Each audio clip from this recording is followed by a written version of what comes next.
സംബന്ധിച്ചിടത്തോളം ട്രിവാൻഡ്രം ലോഡ്ജ് കഴിഞ്ഞിട്ട് എനിക്ക് കിട്ടിയ എല്ലാ സിനിമകളും ഒരുവിധം നല്ലതായിരുന്നു എന്ന് വിശ്വസിക്കുന്ന വ്യക്തിയാണ് ഞാൻ. എല്ലാം നല്ല ഡയറക്ടേഴ്സിൻ്റെ അങ്ങനെ ഒരു ഭാഗ്യം എനിക്കുണ്ടായിട്ടുണ്ട്. ഞാൻ എൻ്റെ അടുത്ത് പലരും ചോദിച്ചിട്ടുണ്ട്, ഞാൻ എന്തുകൊണ്ട് ശ്രദ്ധിക്കപ്പെടാതെ പോയ ഒരു നടിയായി പോയി എന്ന് ചോദിച്ചിട്ടുണ്ട്. അത് എൻ്റെ കുറ്റമല്ല, അത് എനിക്കറിയില്ല. ഇറ്റ്സ് ലൈക്ക് റിട്ടേൺ, നമ്മുടെ തലയിലിരുന്ന സംഭവം ഉണ്ടല്ലോ. പക്ഷേ എനിക്ക് കിട്ടിയ എല്ലാ ഡയറക്ടേഴ്സും നല്ലതായിരുന്നു. പക്ഷേ ഇവിടെ കിട്ടിയത് ഭയങ്കര ഭാഗ്യമായിരുന്നു. രണ്ടും എമ്മിൽ തുടങ്ങുന്ന സിനിമ ഞാൻ എപ്പോഴും ആലോചിക്കാറുണ്ട്. മിലി ഇത്രയും വലിയൊരു ട്രാഫിക്, ഇത്രയും വലിയൊരു ക്രിയേറ്ററിൻ്റെ മൂവിയിൽ ടോട്ടലി ഡിഫറെൻറ്റ് ക്യാരക്ടർ. അതായത് എന്നെ ഒരിക്കലും എൻ്റെ അമ്മ ഇങ്ങനെയായിരുന്നു കാണാൻ, പക്ക ഇങ്ങനെയായിരുന്നു. അമ്മ പ്രൊഫസറായിരുന്നു കോളേജിലെ. അപ്പം എനിക്കങ്ങനെ അധികം ഇമിറ്റേറ്റ് ചെയ്യേണ്ടിയോ അല്ലെങ്കിൽ ഒന്നും ചെയ്യേണ്ടി വന്നിട്ടില്ല. ബിക്കോസ് അമ്മ ഇങ്ങനെയായിരുന്നു ഡ്രസ്സ് ചെയ്ത് പോയിരുന്നത്, ചന്ദനക്കുറിയിട്ട്. അപ്പം അങ്ങനത്തെ ഒരു മോഡേൺ ക്യാരക്ടർ. അപ്പോൾ ഞാൻ രാജേഷിനോട് ചോദിച്ചിരുന്നു, ആസ് എ ഫ്രണ്ട്. രാജേഷും സതീഷും ഒക്കെ എൻ്റെ പഴയ ഫ്രണ്ട്സാണ്. അപ്പം ഞാൻ ചോദിച്ചിരുന്നു, എനിക്ക് എന്തുകൊണ്ട് വേറൊരു ക്യാരക്ടർ തന്നുകൂടെ? അപ്പോൾ പറഞ്ഞു, ഇത് വേറൊരു ക്യാരക്ടർ ചെയ്താൽ പിന്നെ വീണ്ടും ഒന്നീ ചുരിദാർ ഇടണം അല്ലെങ്കിൽ ജീൻസ് ഇടണം, അങ്ങനെ വേണ്ട, നമുക്കൊന്ന് ഇത് ചെയ്ത് നോക്കാം, അപ്പം ടോട്ടലി ഒരു ഡിഫറെൻറ്റ് പിക്ചർ കിട്ടുമെന്ന്. അപ്പം അങ്ങനെ രാജേഷ് തന്നെ ഓഫർ ചെയ്തതും എനിക്ക് പിന്നെ പൂർണ്ണമായിട്ട് എനിക്കത് ഉൾക്കൊള്ളാൻ കഴിഞ്ഞു. രാജേഷ് ഒരുപാട് എനിക്ക് അത്രയും വലിയൊരു എക്സ്പീരിയൻസ് ഉള്ള ഒരാളുടെ ഹിന്ദി ട്രാഫിക് ചെയ്തു, എക്സ്പീരിയൻസ് ഒരാളുടെ കൂടെ അതേ സമയത്ത് തന്നെയാണ് ഞാൻ മറിയമുക്ക് ചെയ്തത്. മറിയമുക്കെന്ന് പറയുമ്പോൾ ജെയിംസ് ആൽബം, ക്ലാസ്മേറ്റ്സൊക്കെ എന്ന് പറയുമ്പോൾ നമ്മൾ എപ്പോൾ കണ്ടാലും like we love to watch. ഞാൻ 2 ദിവസം 3 ദിവസം മുമ്പ് കണ്ടു തോന്നുന്നു. ബിക്കോസ് അപ്പോൾ അങ്ങനത്തെ ഒരു ഓഫർ വരുന്നത് ആക്ച്വലി വരുന്നത് ലാലു എൻ്റെ ഫ്രണ്ടാണ്, ലാൽ ജോസ് വഴി ഇങ്ങനെ ഒരു സാധനം ഉണ്ട് ചെയ്യുന്നതെന്ന് ചോദിച്ചു. പക്ഷെ അവിടെ എനിക്ക് പറയാനുള്ളൊരു കാര്യം എന്ന് വെച്ചാൽ, എനിക്ക് പെർഫോമൻസ് വൈസ് എനിക്ക് എന്തെങ്കിലും ഉണ്ടായിരുന്നോ എന്ന് ചോദിച്ചാൽ അത് സാറിൻ്റെ ആരുടെയും കുറ്റമല്ല. അത് ഒരുപാട് ആർട്ടിസ്റ്റും അത് പ്ലേസ് ചെയ്യാൻ പറ്റാതെ സാർ പറഞ്ഞിരുന്നു. ആദ്യമേ സാർ പറഞ്ഞിരുന്നു പ്രസൻസ് ഉണ്ടാവുള്ളൂ ദേവി, പ്രസൻസ് ആയിരിക്കും കൂടുതൽ. അപ്പോൾ ഇങ്ങനത്തെ ഒരു ക്യാരക്ടർ, ഒരു പോർച്ചുഗീസ് ടച്ചുള്ള ഒരു ഇത് ചെയ്താൽ കുറച്ചുകൂടി നോട്ടീസബിൾ ആവും. അപ്പം സിനിമ കണ്ടവർക്കറിയായിരിക്കും അതിനകത്തൊരു ക്ലൈമാക്സിലൊരു ചെറിയ ട്വിസ്റ്റ് ആ ഒരു ലേഡി ക്യാരക്ടറിനുണ്ട്. അപ്പം എന്നെ സംബന്ധിച്ചിടത്തോളം അപ്പോൾ കിട്ടിയ ഭയങ്കര ഒരു എന്തായിരുന്നു, എന്ത് പറയുന്ന പോലെ തന്നെ ഭയങ്കര ഒരു സംഭവമായിരുന്നു. ലൈക്ക് 2 വലിയ പ്രൊജക്റ്റ് എന്നൊരു സംഭവം. പക്ഷെ ഞാൻ ഇപ്പോഴും അഭിമാനിക്കുന്നു. ഞാൻ ചെയ്യുന്ന ഓരോ സിനിമയിലും ഞാൻ എന്ത് ചെയ്യുന്നു എന്നുള്ളതാണ്. ആ സിനിമ എങ്ങനെയായി എന്നുള്ളത് അത് എന്നെ പ്രേക്ഷകർ ഇഷ്ടപ്പെട്ടോ എന്നുള്ളതാണ്. എന്നെക്കൊണ്ട് ചെയ്യാൻ പറ്റുന്ന മാക്സിമം ഞാൻ 2 മൂവിയിലും ചെയ്തിട്ടുണ്ട് എന്നാണ് വിശ്വാസം. അതിൽ ഞാൻ ഇപ്പോഴും അഭിമാനിക്കുന്നു. പലരും എന്നോട് ചോദിച്ചു എന്തിന് ചെയ്തു എന്നൊക്കെ.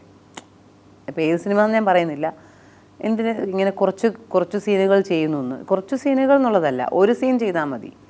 ഒരു സീൻ ചെയ്ത് എനിക്കിപ്പോഴും ഓർമ്മയുള്ളത് 6-ാം തമ്പുരാനിൽ എനിക്ക് ഏറ്റവും ഇഷ്ടം എനിക്ക് പ്രിയാരാമൻ ചെയ്ത റോളാണ്. അവർ വന്ന് ജഗൻ്റെ അടുത്ത് പറയുന്ന ആ ഒരു സംഭവം, അതിൽ ഏറ്റവും നോട്ടീസബിൾ, എനിക്ക് ഇപ്പോഴും മറക്കാൻ പറ്റാത്ത ഏറ്റവും ഒരു പ്രിയാരാമൻ്റെ സിനിമ എന്ന് പറയുന്നത് അതായിരിക്കും. അപ്പം അത് എങ്ങനെ പെർഫോം ചെയ്യുന്നു, എങ്ങനെ ക്യാരി ചെയ്യുന്നു, എങ്ങനെ ഡയറക്റ്റ് ചെയ്യുന്നു, എങ്ങനെ കൊണ്ടുപോകുന്നു എന്നുള്ളതാണ്. അപ്പോൾ അങ്ങനെ നോക്കുമ്പോൾ എനിക്ക് 2 സിനിമയും പ്രിയപ്പെട്ടതാണ്. പക്ഷേ എനിക്ക് പഴയ സിനിമകളോടാണ് ഇപ്പോഴും ഇഷ്ടം. പത്മരാജൻ സാറിനോടും ഭരതൻ സാറിനോടും.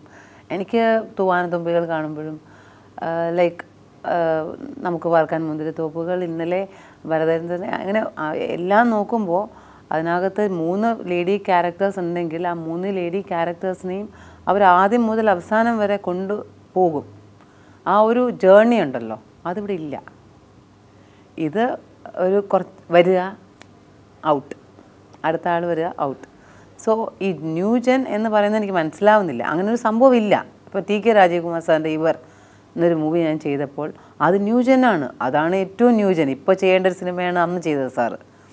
അതിൽ ത്രൂ ഔട്ടുള്ളൊരു ക്യാരക്ടറാണ് ഞാൻ. ആ ജേർണി എന്തുകൊണ്ട് ഇപ്പോഴത്തെ സിനിമകളിലില്ല എനിക്ക് മനസ്സിലാവുന്നില്ല. ഇപ്പോൾ എന്ന് വെച്ചാൽ ഒരു പെൺകുട്ടി, ഒരു യങ്സ്റ്റർ, 2 അല്ലെങ്കിൽ 2 യങ്സ്റ്റേഴ്സ്, ഒരു ആണിന് 2 പേര്, അല്ലെങ്കിൽ 2 ആണിന് 3 ആണിന് 2 പേര്, അല്ലെങ്കിൽ ഒരാണിന് അങ്ങനെ ഒരു 3 പേർ, ഇങ്ങനെ കുറേ യങ്സ്റ്റേഴ്സിനെ കൊണ്ടുവന്ന് അവരുടെ ഒരു ജേർണി. ഇതെല്ലാ സിനിമയും ഞാൻ കുറിച്ച് പറയല്ല. ഈ ന്യൂജൻ എന്ന് പറയുന്ന ഈ ഉദ്ദേശിക്കുന്നതെങ്കിൽ അതാണെങ്കിൽ അതാണോ സിനിമ എന്നെനിക്കറിയില്ല. ഞാൻ കണ്ടു വളർന്ന സിനിമകളും എനിക്കിഷ്ടപ്പെട്ട സിനിമകളും എനിക്ക് തോന്നുന്നു ഇപ്പോൾ രഞ്ജിയേട്ടൻ്റെ സിനിമയിൽ പോലും, പ്രാഞ്ചിയേട്ടൻ്റെ സിനിമയിൽ പോലും ഓരോ ക്യാരക്ടേഴ്സിനും വ്യക്തമായിട്ടുള്ള ഒരു സ്ഥാനമുണ്ട്. ഖുഷ്ബുവിന് വ്യക്തമായിട്ടുള്ള സ്ഥാനമുണ്ട്. അവർ യങ്സ്റ്റർ അല്ല, പക്ഷെ വ്യക്തമായിട്ടുള്ള സ്ഥാനം കൊടുത്തിട്ടുണ്ട്. അങ്ങനെ നോക്കുമ്പോൾ നമുക്ക് തിരക്കഥയാണെങ്കിലും രഞ്ജേട്ടന് മാത്രമല്ല, ലാലു ആണെങ്കിൽ പോലും, കമൽ സാർ ആണെങ്കിൽ പോലും, ഇപ്പം ഇപ്പോൾ രാജീവ് രവി ആണെങ്കിൽ പോലും, ഞാൻ ഇപ്പം ഏറ്റവും ആഷിഖ് കപൂർ ആണെങ്കിൽ പോലും അവർ കൊടുക്കുന്നുണ്ട്. പക്ഷേ അതിനൊരു ജേർണി ഇല്ല എന്ന് ഞാൻ പറയും. ജേർണി എവിടെയോ ബ്രേക്ക് ആവുകയാണ്. ഒരു ആർട്ടിസ്റ്റിനെ ഇവിടെ നിന്ന് അവിടം വരെ കൊണ്ടുപോകാൻ പറ്റുന്നില്ല എന്നത് അതൊരു ഡയറക്ഷൻ്റെ കുഴപ്പമല്ല ഞാൻ പറയുന്നത്. എൻ്റെ അടുത്ത് ചോദിച്ചില്ലേ എന്തുകൊണ്ട് എനിക്കൊരു 4-5 സീനിൽ കൂടുതൽ എനിക്ക് ഏറ്റവും വിഷമമുള്ള കാര്യം എന്ന് വെച്ചാൽ, ഞാൻ ഏറ്റവും ഇപ്പോൾ സന്തോഷിക്കുന്നത്, എനിക്കത് പറഞ്ഞേ പറ്റുള്ളൂ, ഞാൻ അഭിനയിച്ചതിൽ കൂടുതൽ ഞാൻ അഭിനയിച്ചതുപോലെ ഞാൻ ഡബ് ചെയ്തു ആദ്യമായിട്ട്. എൻ്റെ ജീവിതത്തിലെ ഏറ്റവും സന്തോഷമായിട്ട് നിൽക്കുന്ന നിമിഷമാണ് ഞാനിത്. എന്നുവെച്ചാൽ എൻ്റെ സത്യാന്വേഷണ പരീക്ഷകൾ ഇറങ്ങാൻ പോകുന്ന കുക്കു സാറിൻ്റെ, ശങ്കർ രാമകൃഷ്ണൻ എഴുതിയ സ്ക്രിപ്റ്റിൻ്റെ ഏറ്റവും മേജർ ഒരു 8 സീൻ ഞാനാണ് ഡബ് ചെയ്തത്. ഞാനത് ഡബ് ചെയ്യുമ്പോൾ ഞാൻ വളരെ സ്ട്രെയിൻ എടുത്ത് ഡബ് ചെയ്തതാണ്. പക്ഷേ ഡബ് ചെയ്തപ്പോൾ ഞാൻ ആക്ട് ചെയ്തതുപോലെയാണ് തോന്നിയത്. And so I thought like I M part of the movie. അതിൻ്റെ ഒരു സുഖമുണ്ടല്ലോ. ഇപ്പോഴാണ് ഡബ്ബിങ് ആർട്ടിസ്റ്റിൻ്റെ വില ഞാൻ മനസ്സിലാക്കിയത്. എന്നുവെച്ചാൽ അവർ അഭിനയിച്ചിട്ടുണ്ട്, നന്നായിട്ട് അഭിനയിച്ചിട്ടുണ്ട്, നോർത്ത് ഇന്ത്യയാണ് അവർ. പക്ഷെ ഞാനത് ചെയ്തപ്പോൾ ഞാൻ വിചാരിച്ചു ഞാൻ A part of the movie. എന്തുകൊണ്ട് എനിക്ക് ആ റോള് കിട്ടിയില്ല എന്ന് ഞാൻ പിന്നെ ആലോചിച്ചു.